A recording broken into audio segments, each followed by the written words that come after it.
Hey y'all, welcome back to the channel. It's been a long time since I've been on here. With everything going on, we haven't had power or anything. So I thought today I'd bring you along while I cook dinner. I'm going to do a meatloaf, and I thought I'd bring you along to watch it and hope that you enjoy it. So the first thing I'm going to do, I'm just going to take an onion and I'm going to chop it up. I like to put onions in my meatloaf. Some people put peppers and different things. I only put onions in mine. If you hear a lot of noises today, everybody's home. We are out from school for winter break, so they're home, and the dog is liking to bark today for some reason, so she's running from one end of the house to the other. So this is just, this is a Vidalia onion that I have that I'm just going to cut up, and then I have my meat and salt and pepper and ketchup that I put in mine. I know a lot of people put a lot of different things in theirs, just whatever you like to put in yours.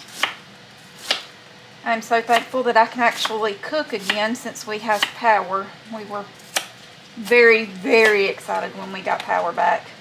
We were out for 8 days, and there's people around us that still don't have power, so we're praying for all of them. We're thankful we were at least safe. You know, a lot of people weren't even safe, and we've been thinking about all of those people and just hope that everybody's doing well and be prepared for this other storm that's coming through. We're thinking about everybody in Florida and praying for them, and just hopefully it won't be as bad as they're predicting. It's pretty sad. A lot of people have lost homes, lives, and families.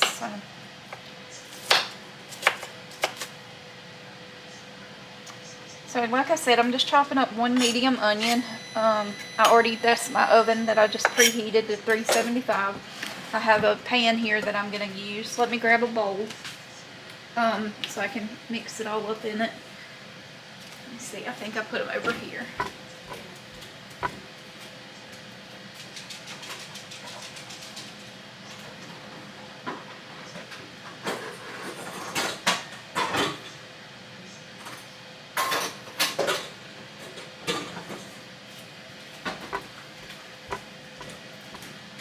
So I've got, like I said, just one medium onion. It's a Vidalia onion. I'm just going to throw that in there. I got a new cutting board, and I am loving this cutting board. My other one kept cracking, and every time I would get a new one, it would crack. So I actually got a really good one this time. It's really good and thick and sturdy. Let's see if you can see. It's really pretty. It's not sure how to pronounce the name, but it's Kolwoven. Woven, I guess. I'm not sure. It's really nice. It's really thick. It comes with 3 pieces. There's a smaller one and a medium one. But I have those put up because I'm only going to use one at a time. So, next I'm going to go in with my ground beef. I'm just going to slide that to the side. I'm going to go in with half of this ground beef. This is a 4.5 pound. So I'm going to go in with half of that, or maybe like a quarter of that, something around there. And then we'll put the rest up and freeze it. I'm just going to add that in with my onions. And then I'm going to grab some ketchup and some breadcrumbs that I'm going to put in mine and get it mixed all together with salt and pepper. I'll be right back. Let me get my hands washed. So what I got is the ketchup that we made the other day together. I'm going to use that. I don't have a whole lot of my organic plain breadcrumbs that I usually use, but I do have some panko breadcrumbs, so I'm just going to add those in there too. I'm going to add a little bit of salt and pepper to it as well. Bella. Sorry, y'all. She's looking out the window and she sees something. I'm not sure. Sorry, y'all. I had to get her calmed down. I'm going to use a half a tablespoon of salt and pepper because that was a lot of meat in there. I'm just going to stick that in there with my hamburger. I don't know if y'all can even see that. Let me back you up a little bit. That's my salt. I don't know if y'all caught that. I put pepper in there. My battery died right about the time I started putting it in there. I have 1 egg. I'm going to check it. This is from our chickens. They're not laying very well right now. So I've been getting maybe 1 egg a day, if that. I like to put egg in mine to bind it all together. So I'm just going to stick that in there. And I don't measure my breadcrumbs. I just put them in there and I mix it all up until I feel like it's the consistency that I like. I usually put a good bit in there along with the ketchup. Again, I don't measure the ketchup. I just put it in there. I'm actually going to just mix it up, chop it up, and then I'll blend it up good with my hands. I don't know what is wrong with this dog today, y'all. She is going crazy looking out the window. Bella, quit barking, baby.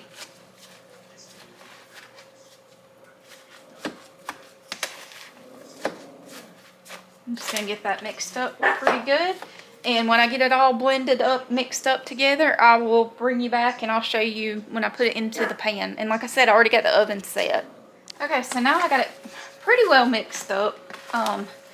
And this time I think I'm going to do something a little different. Sometimes I do this, sometimes I don't. But I think I wanted something a little different today. So I'm going to add just a little bit of our ranch powder to it. Ranch in meatloaf is really, really good. I'm just going to use the half a tablespoon again. I'm going to put that in there. And maybe just a pinch more.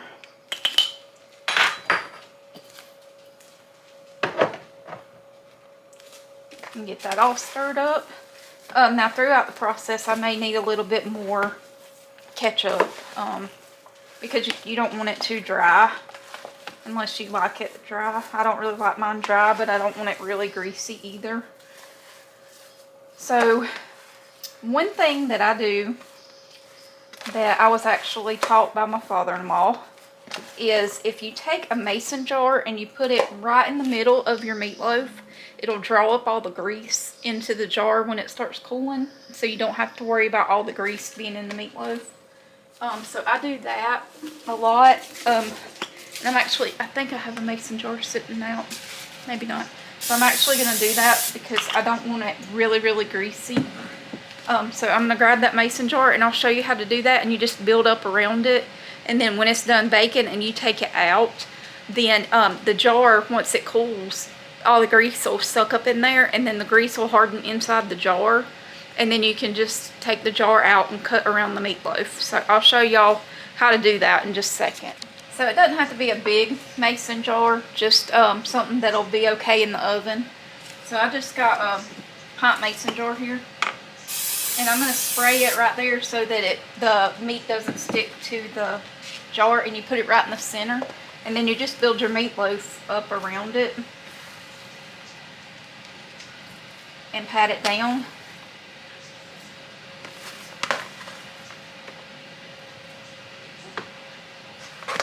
And then, like I said, when you take it out, then it's going to be up in the center. All the grease will be in the center of it. And you won't have all that grease in your meatloaf. So we're just going to pat that down.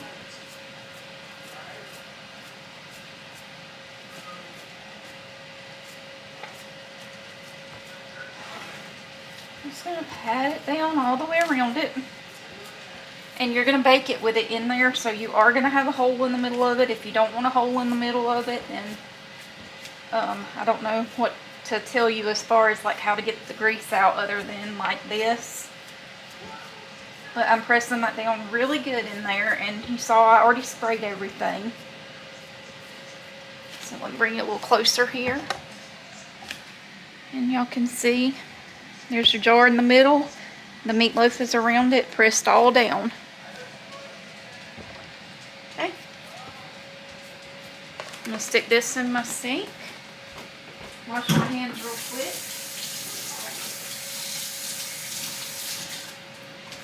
And then I'm going to take a little bit of my ketchup and I'm going to put it around the meatloaf, and then I'm going to stick it into a 375-degree oven and just let it cook until it's the done consistency that I want it. Some people like it more done, some people like it less done, just whatever your preference is. I'm going to smear the ketchup all over that.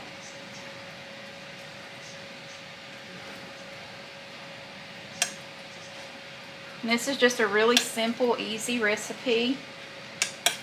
Nothing complicated about it. If you want peppers, you're more than welcome to put peppers in there. I know some people like green bell peppers and red bell peppers and stuff in theirs, but I don't particularly care for that in mine. So we just like it with just onion. So I got that all in there. So now I'm going to put everything away, and I'm going to put that in the oven, and then we'll make the mashed potatoes to go along with it. Alright, so now I just have a scrap bowl that I'm going to put all of my peelings in. And I have a colander to put the potatoes in so that I can wash them. I love mashed potatoes with meatloaf. That's my favorite thing to cook with it. You can cook, you know, whatever you like to go with it.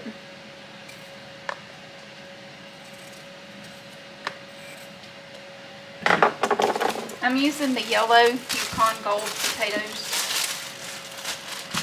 I like those because I think I said in a previous video, to me they're a lot softer. I'm not sure why that's doing that.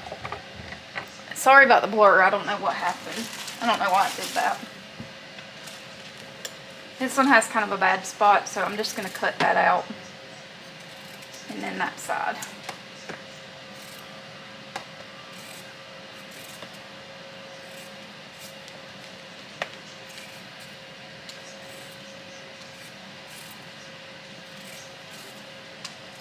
So I'm just going to get these peeled, and then I'll come back and dice them up, and we'll wash them and put them in the pot. Okay, so I have my potatoes washed up now, and I have the water on to boil to put them in. I'm just going to dice them up and throw them in there, and we'll make mashed potatoes. They don't have to be a certain size or whatever, just whatever size you want to make them. I just like to dice mine. Some people dice them in quarters, some dice them thinner.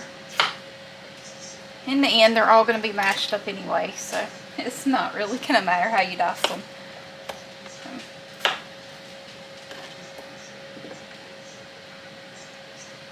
I'm going to get those going. And it shouldn't be too long until everything is done. That's why I like cooking meatloaf and mashed potatoes sometimes, because it doesn't take long for it to cook. And especially if we're going to have a busy day, like ball games or practices or something, you can make it pretty quickly. So that's why I decided tonight would be a good night for that.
Okay, so those are all in there. It'll take them a few minutes to cook, and then we'll mix it all together, and I'll show you how I make my mashed potatoes. Alright, y'all, so the potatoes are done. I've already drained them. I got them in the pot. I just like a basic mashed potato. I'm going to put butter, salt, pepper, that sort of thing in there. And sometimes we put chives and cheese in it, which are really good too. But I think tonight we're just going to do it plain. Because we are doing the ranch meatloaf. So just gonna grab a teaspoon. I'm gonna put a teaspoon of salt in there and a teaspoon of pepper. That was a tablespoon of butter. And then I'm going to put some milk in it. I like to put milk in mine to make it fluffy. And then I'll just mash them up until they get the way that I want them. And if they're not creamy enough, then I can add some more milk to make them more creamy. So the milk and the butter makes them really creamy when you do it like this. Sometimes I'll use a hand blender, which works really, really well if you want them like super, super creamy. Sometimes you want them that way. Sometimes you want them, you know, with a few little chunks in there. Just depends on how you feel for that day, I guess, and what you like to do with yours. So just mash them over how you normally would mash them. I think I'm going to have enough milk, maybe. Once I get them mixed up really well, I may still add just a little bit in there. Let's see. Let me stir it real quick and see.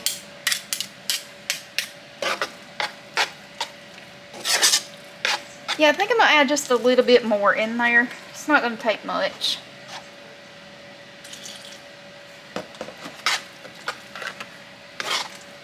And then I'm going to, sorry about the scraping, I know that sounds terrible. Let me get a different spoon or something where it doesn't make that sound. Well, that's a little better, but at least it's not the metal this time. And then I'm just going to grab a bowl and I'm going to stick them in a bowl. They're nice and creamy. That's what they look like. And we'll get those put into a bowl, and then as soon as the meatloaf's done, then I will pull it out and I'll show you what it looks like, and then we'll get ready to have dinner. I'll see y'all in just a few minutes. So the meatloaf's done. I just got it out. It'll have to sit for a little while to absorb some of the grease like I was telling y'all. I'm going to turn you around and show you a close-up. It's already starting to kind of suck it up in there, and I'll show y'all kind of how the jar works. I don't know the science behind it. I just know it works. Okay, so here's the meatloaf, and you can see the grease is sucking up inside the jar. You can see it's actually bubbling in there. So it's sucking up from the sides here and going up into that jar. So there's our meatloaf and our mashed potatoes. So thank y'all so much for being patient for the past few days while I haven't been uploading. Like I said, we've not had any power, so no internet, no anything.